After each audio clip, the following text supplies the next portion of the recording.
عمرك حسيتي إنك تعبانة ومش عارفة ليه؟ وجع في المعدة، صداع، خمول، أو حتى دقات قلب سريعة كده فجأة؟ تفتكري إنك مريضة وتعملي تحاليل وتطلعي كويسة. ساعتها الجسم بيكون مش تعبان، النفس هي اللي تعبانة، والجسم بيحاول يقولك كده بطريقته. النهاردة هنتكلم عن إزاي تفهمي إشارات جسمك النفسية وتسمعيه بدل ما تسكتيه. طب إيه هي المشكلة؟ المشكلة إحنا للأسف بنتعامل مع جسمنا كأنه مكنة، نتعب ناخد مسكن، نزعل نكتم، نتوتر نقول مش مشكلة. بس الحقيقة إن كل ده بيتخزن جوانا، ولما بيزيد عن طاقتنا الجسم هو اللي بيتكلم بدلنا. يعني لو النفس مش عارفة تعبر، الجسم هو اللي بيصرخ. طب ايه هي اسباب المشكلة دي؟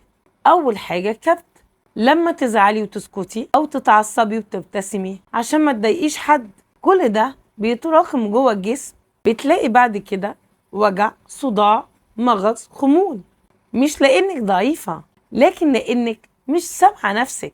تاني حاجة الضغط المستمر، لما تفضلي في دوامة الشغل والمسؤوليات والمقارنات، الجسم بيفضل في حالة توتر طول الوقت ومفيش راحة حقيقية، وتبدأ الإشارات تطلع واحدة واحدة. تالت حاجة وأخيرة عدم الوعي بالمشاعر، ناس كتير ما تعرفش تفرق هي حزينة ولا غضبانة ولا مرهقة، فتتجاهل أسبابها تماما، وساعتها الجسم هو اللي بيتصرف نيابة عنها.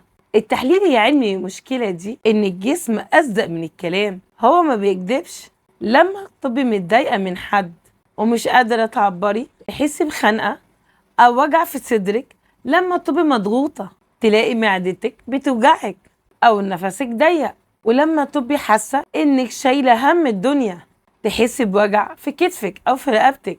كل ده مش صدفة، دي لغة جسد، بس احنا نادرا لما نفهمها. طب ايه هو الحل؟ أول حاجة اسمعي جسمك قبل ما يسكتك.